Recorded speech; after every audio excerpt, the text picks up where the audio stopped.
Hi, this is Hadiyah Philips from the Empress Foundation, here with the Unorthodox team at the Medulla Art Gallery for Reah Leasing's In This Room exhibit, and this is the cross-media program. All right, so I'm here with the artist herself, Miss Leasing. How are you this evening? I am fine. fine, yes. Okay, so we understand that this is your first exhibit. What led you to want to produce and show your work in this type of environment? Wow, that's a broad question. First, let me say that I found myself fascinated with people. I am quite capable of handling other subject matters, but my fascination led to me exploring the human form. Whether the question that arises is whether I had planned to have an exhibition, a first exhibition on contemporary portraits. There was no plan, there was no agenda. This has been an evolution over 2 years. I had the freedom to work without, like I said, an agenda. So I worked based on my interest in a subject, in a photograph. I usually take my own photographs.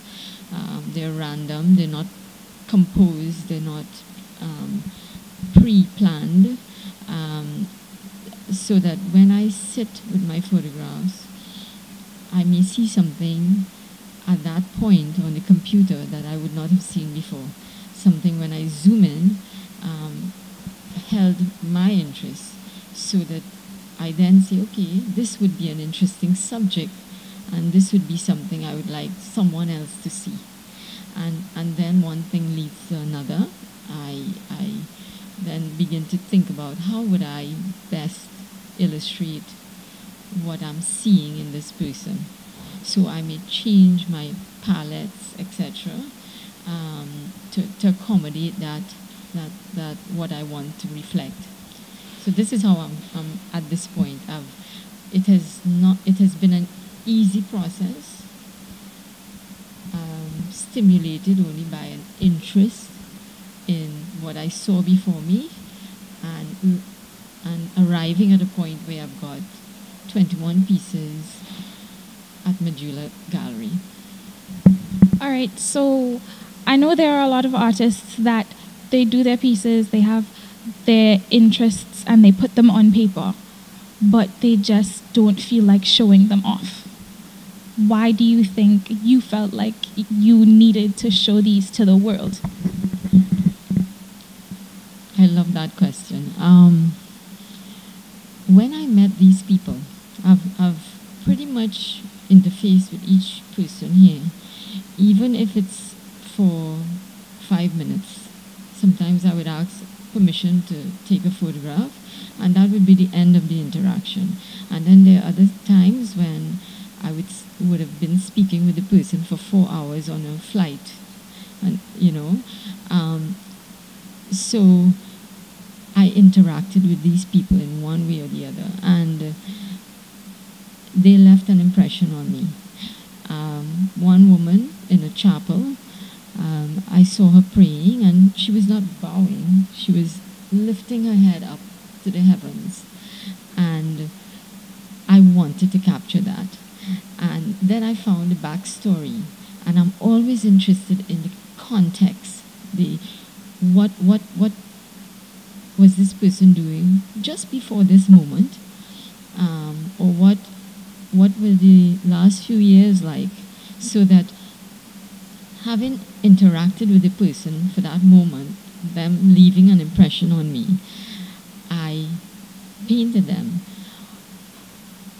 What I discovered as people began to view my work in the studio, and there would be friends, sometimes strangers, based on whatever event we might be hosting at our home, and the response would be such that so encouraging, because something about each of these pieces of art would connect with someone in some other way that I had not considered. So first they would see the piece for what it is, and then they would react to the person in the piece. So it was so encouraging to see that reaction. Some, of course, I mean, everyone likes something different. Some, of course, would like one piece, some people, and then some people would prefer another piece. That's what life is about. So that encouragement kept coming and building. And the interesting thing about having a show was I saw it come to fruition. What propelled me to show was another encouragement. And when it was all installed and we at the opening reception 2 days ago, I realized that people in the room were happy to have met the other people in the room. And I said, wow, you know, if only for a moment someone may not buy a piece, but they would remember that piece for something, an expression, or the way the hand was placed on the lap, something like that. And I thought, wow, I've made a lot of people get to know each other. So that answered, actually, that became my satisfaction, that having shown or put on the exhibition, people were happy to meet each other. All right, so previously you said that your family wasn't exactly thrilled, yes, about your artwork and your passion to pursue it. How do they feel about this and your gallery and how much work you've been able to do now? Well, I would not say they were not thrilled. However, they were cautious. They knew that I had bills to pay, like all of us.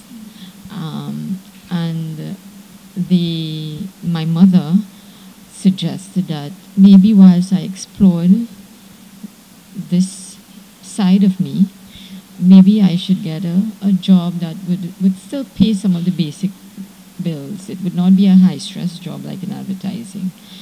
But I chose to, I have the support of my husband, the financial support of my husband. My mother is a very conservative, sensible sort. My husband is the go-getter, pursue your ambition at all in all ways that you want, and see where it leads you. And his feeling is that when you focus on it in a singular manner, you would probably arrive at your objective much faster. All right, so do you believe that more art programs in schools and available by the government could help to heal some of our social ills and our problems in our country? Perhaps based on where one is in one's life, you would find, just like with me, my focus on the creative side of me became clearer, it became sharper, because I wanted to do it.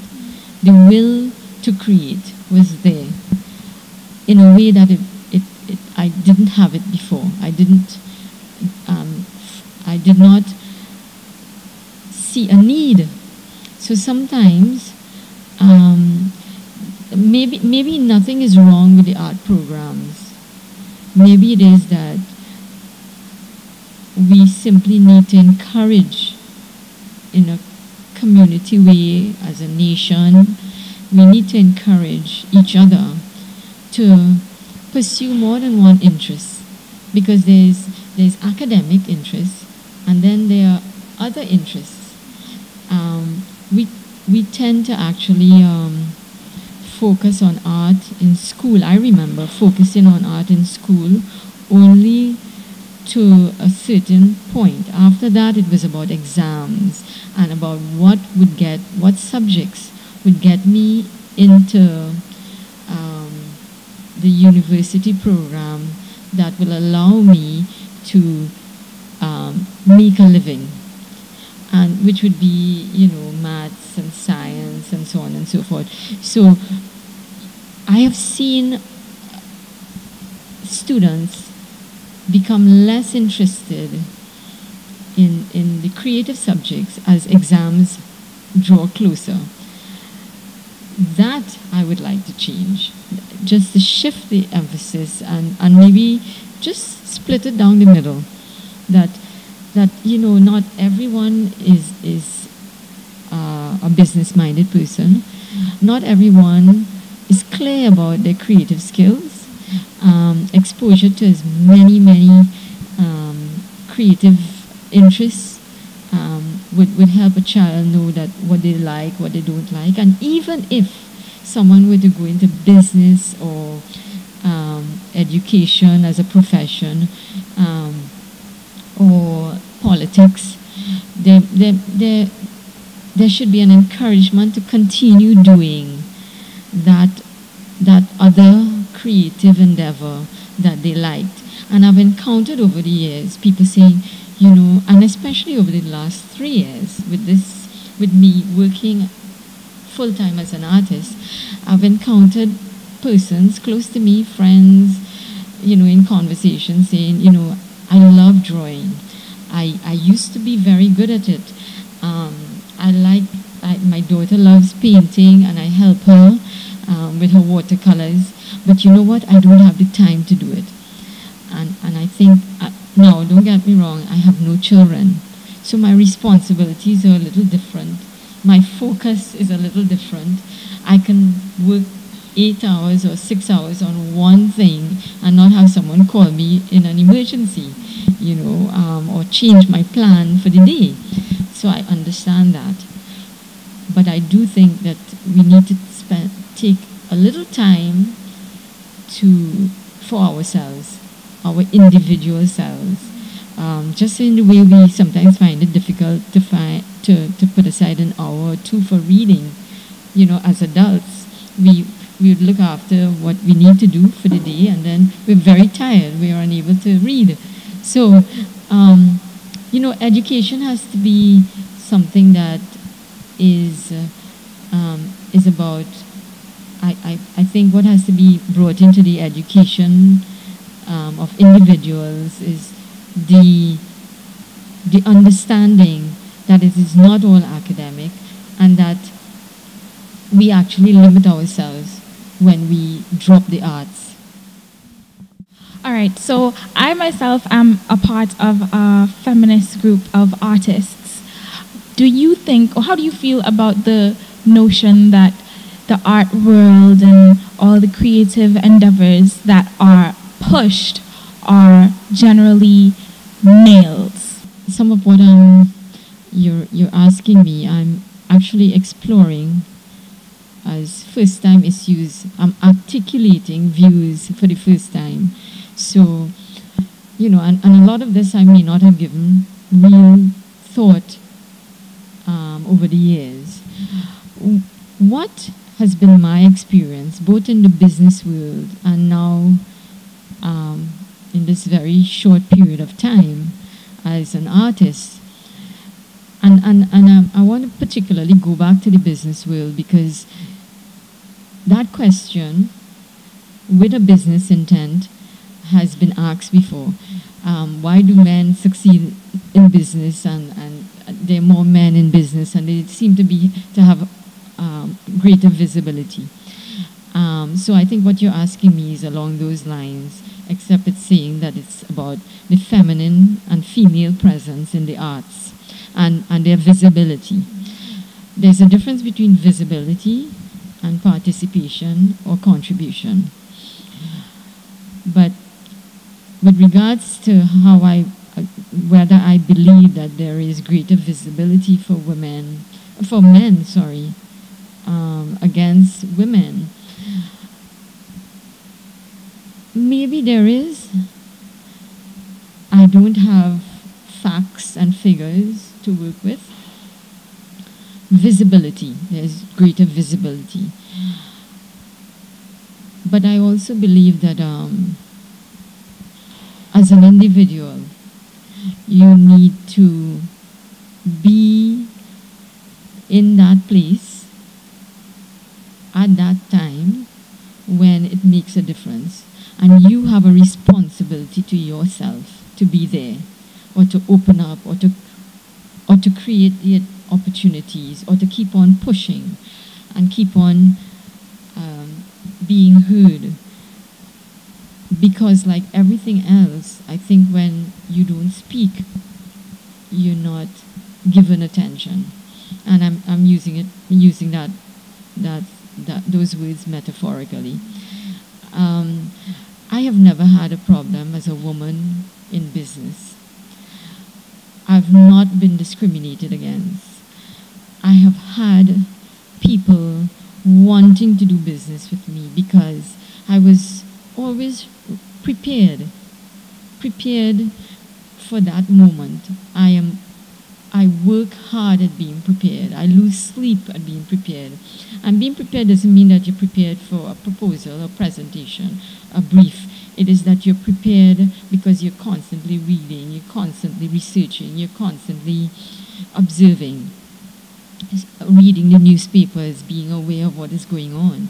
So as I ran a business, I also focused on what was going on in the arts. And therefore, it is not an entirely strange environment for me.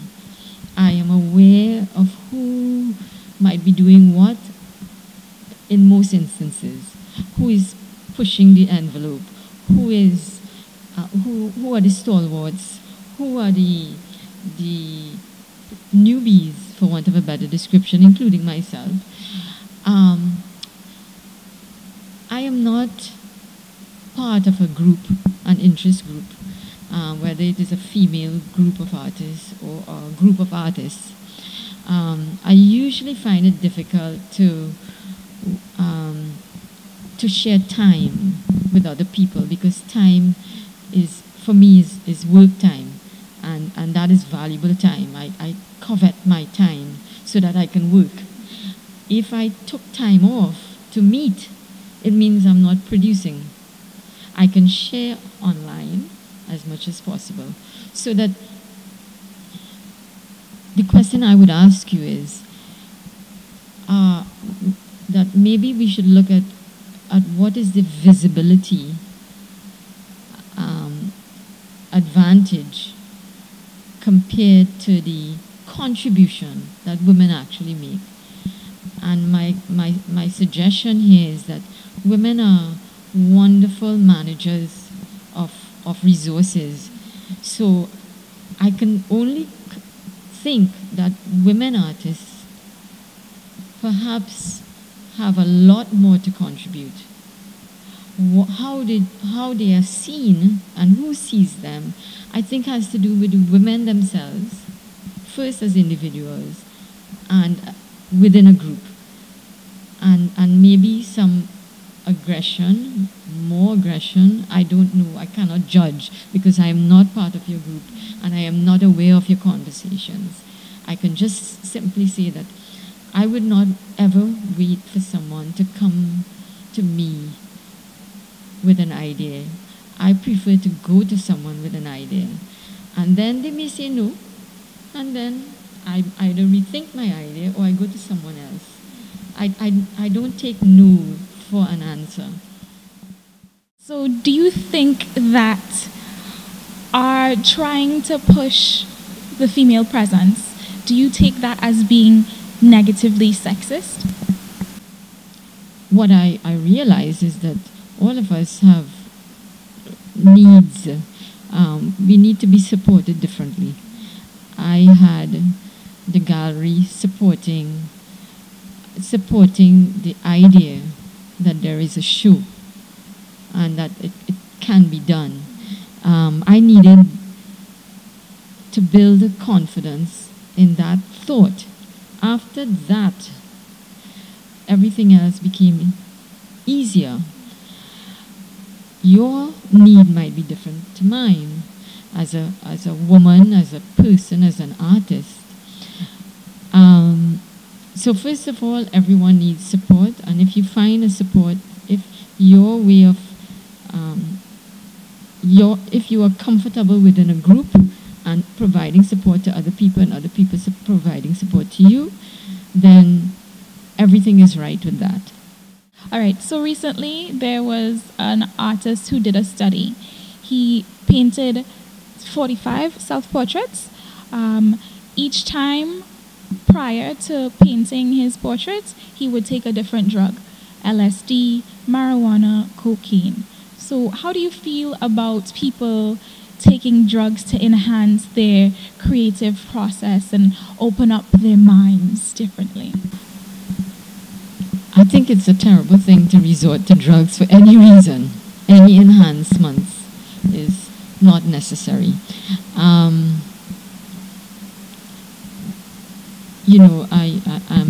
not an authority at all, but I think I read somewhere that Einstein said that genius is 1% inspiration and 99% hard work. I think that is true, because even with a spark, an idea, a thought of how I can illustrate someone,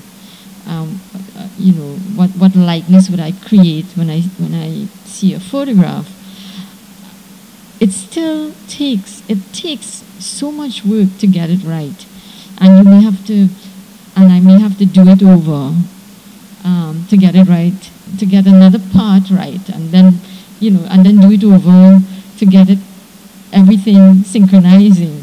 So,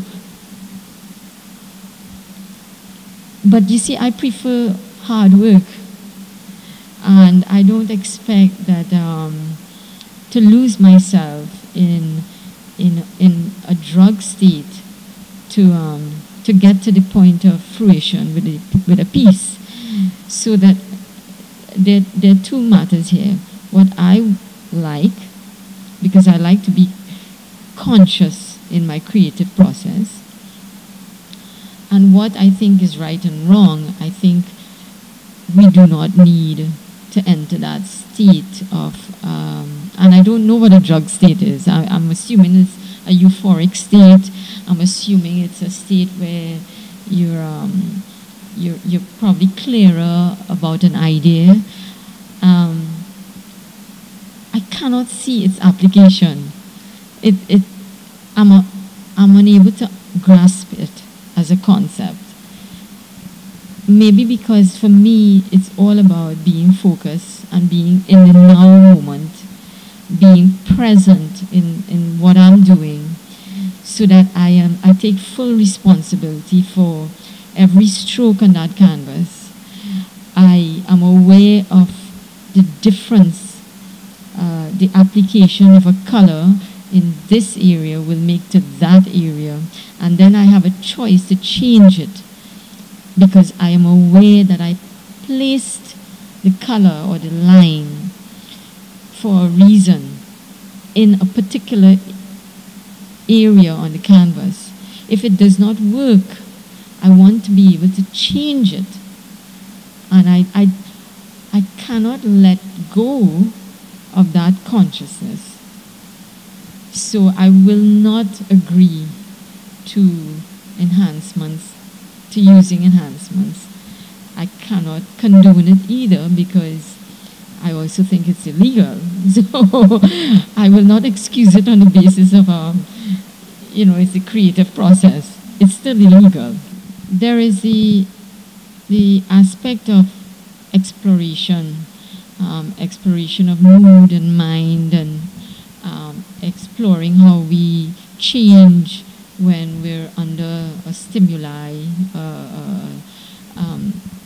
or one or two stimuli, how different drugs affect us. And I think that's where your question might have come from. I still will not condone and agree with the use of drugs. I think we can actually gauge our feelings or a reaction to things when we're in a clearer state of mind. And we can create under various circumstances. But I have no experience in drugs, so I cannot tell you whether it is, and I'd like to see the artwork that was created, the portraits, to understand if there was really a difference and if it was worth it. I am unorthodox. I am unorthodox. My name is Joshua Luchikong, and this is my exhibition called Molded Memories at Medulla, and I'm an artist.